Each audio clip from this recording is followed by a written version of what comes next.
ଯେ ନବୀନ ପଟ୍ଟନାୟକ ସରକାର ହାରିବା ଉଚିତ ନୁହଁ, ନବୀନ ପଟ୍ଟନାୟକ ହାରିବା ଉଚିତ ନୁହଁ।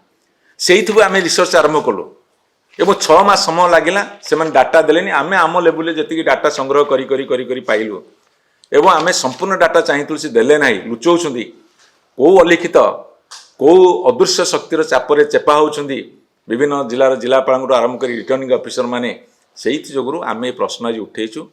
ଏବଂ ଗତକାଲି ମଧ୍ୟ ମୁଁ ଯେତେବେଳେ ଗୋଟେ ଅଞ୍ଚଳକୁ ଯାଇଥିଲି, କାଲି ହଠାତ୍ ସ୍ୱତଃପ୍ରବୃତ୍ତରେ କିଛି ଲୋକ କହିଲେ ଆଜ୍ଞା ଆପଣ ଟିକେ ଭୋଟ କଥା ଦେଖୁନାହାନ୍ତି କାହିଁକି, ଆମେ ବିଶ୍ୱାସ କରିପାରୁନୁ ଏବେ ବି ଭୋଟଟା ଏମିତି ହେଇଥିବ ବୋଲି। ସେଇଥିରୁ ଏଇ ପ୍ରଶ୍ନ ଆଜି ଉଠେଇଛୁ। ତେଣୁ ଯଦି ଏଥିରେ ଜାଲିଆତି ହେଇଥିବ ତାହେଲେ ସେ ଜାଲିଆତି ଭିତରୁ ଜାଲିଆ ଦଳ ହିଁ ସରକାର ଗଢ଼ିବାକୁ ସମର୍ଥ ହେବେ। ବୁଝ, ଆମେ ତ କହୁଛୁ, ତଥ୍ୟ ଦେଉଛୁ।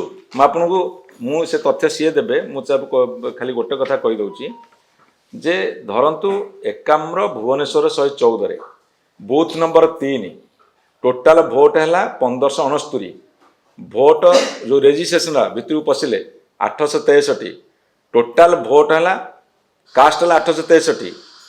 ଏଇଟା ଫର୍ମ 17C ପାର୍ଟ 1ରେ, କିନ୍ତୁ ଯେତେବେଳେ ଫର୍ମ 20ରେ ପ୍ରିଜାଇଡିଂ ଅଫିସର ଲେଖିଲା ଫର୍ମ 17C ପାର୍ଟ 1ରେ 863 ଭୋଟ ପୁଲିଂ ହେଲା, କିନ୍ତୁ ଯେତେବେଳେ ଫର୍ମ 20 ଯେଉଁଟା ବୁଥରେ ଗଣତି ହେବ, ଯେତେବେଳେ କାଉଣ୍ଟିଂ ହଲରେ ରିଟର୍ଣ୍ଣିଂ ଅଫିସର ଯେଉଁ ଫର୍ମ 20 ଦେଲା ସେ ଲେଖିଲା 821।